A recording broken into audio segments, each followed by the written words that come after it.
Il a passé sa vie à protéger les plus démunis, pourfendeurs de la misère et du mal logement. L'abbé Pierre est mort il y a tout juste 10 ans. Esteville, le village où il aimait se retirer, où il a été enterré, lui a rendu hommage hier, jour anniversaire de sa mort. Une marche commémorative à laquelle, vous le voyez sur ces images, ont participé des compagnons de longue date de ce grand humaniste. Un homme qui a tenté de réveiller les consciences. Stéphane Gérin et Bruno Bellamri reviennent pour vous sur les moments méconnus de sa vie. C'est le premier épisode de notre feuilleton de la semaine.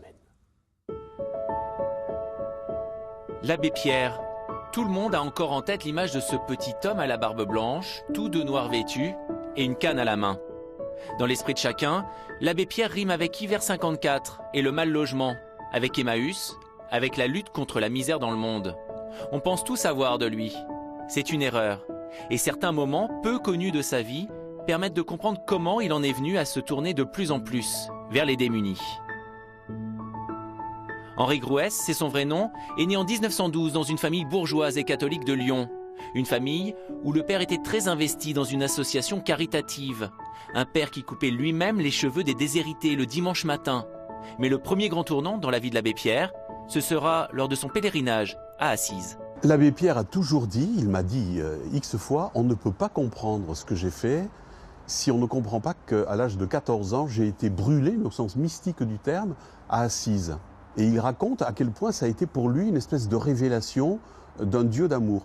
Alors, je passe à une autre anecdote. L'abbé Pierre était scout quand il était gamin. Dans sa famille, tout le monde était scout. Et ses chefs l'avaient totémisé castor méditatif. Ce qui prouve déjà une belle intuition de la part de ses chefs. Et il disait souvent, ce que les Français ont retenu de moi, ce que les médias ont retenu de moi, c'est le côté castor. C'est vrai que j'ai passé ma vie à construire des logements. Ils ont complètement oublié le côté méditatif. Il entre ensuite chez les Capucins, 7 ans de monastère, puis c'est la guerre. En 1942, il passe à l'action. Il s'engage dans la résistance et emprunte notamment comme pseudonyme le nom de l'abbé Pierre. Durant 2 ans, il va prendre tous les risques pour sauver les autres. Il y a 2 types d'actions de l'abbé Pierre pendant la résistance. D'une part, il sauvait des juifs, c'est-à-dire qu'il prenait le risque de les cacher chez lui ou chez des amis. Il leur fournissait des faux documents, il créait des faux documents, des faux passeports, en imitant la signature du commissaire de police ou en faisant de faux laissez-passer. Puis ensuite, ils amenaient ces personnes par-delà les Alpes jusqu'en Suisse. Et ensuite, l'abbé Pierre a créé et animé un des maquis du Vercors, qui s'appelle le maquis de Malval. Après la libération, il se lance en politique. Il est parachuté en Meurthe-et-Moselle, où il devient député. C'est à cette époque qu'il commence à s'intéresser au logement. Au même moment, il s'engage dans divers courants du fédéralisme mondial, ce qui l'amène à voyager et à être confronté aux problématiques liées à la misère. On sait peu de choses sur ses rencontres avec les grandes personnalités de l'après-guerre, mais elles ont été, semble-t-il, déterminantes. Je pense qu'il y a une récollection dans toute cette époque à faire des combats qui ont été les siens à cette époque. Contre la faim dans le monde, avec José de Castro, avec des gens comme ça.